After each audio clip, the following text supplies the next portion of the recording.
नमस्कार, मी सुषमा. तर आजच्या व्हिडिओची सुरुवात शेतातल्या छान अशा भाजीपाल्यापासून, जे की माझे सासरे घेऊन आले होते.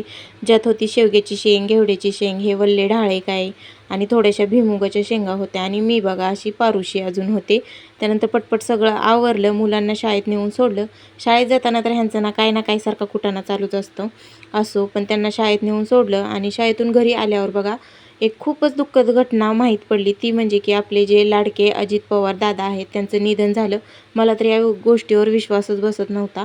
पण त्यानंतर बाजार होता, तर आहोंनी जाऊन बाजार घेऊन आल्या आणि बाजारात आणली होती माझ्या सगळ्यात आवडीची गोष्ट, ती म्हणजे जिलेबी. हो, मला जिलेबी खायला ना खूपच आवडते. त्यामुळं कधी तर हे घेऊन येतात आणि त्याचबरोबर शेव, चिवडा, बाकीचा भाजीपाला घेऊन आले होते. ज्या की मेथी, पालक, काकड्या, परत कोथिंबीर अशी भाजी होती. छान अशी जिलेबी खाऊन घेतली, गरम गरम होती. छान लागते कधी तर खायला, मुलांना पण आवडली. व्हिडिओ कसा वाटला ना नक्की सांगा. भेटू परत, बाय.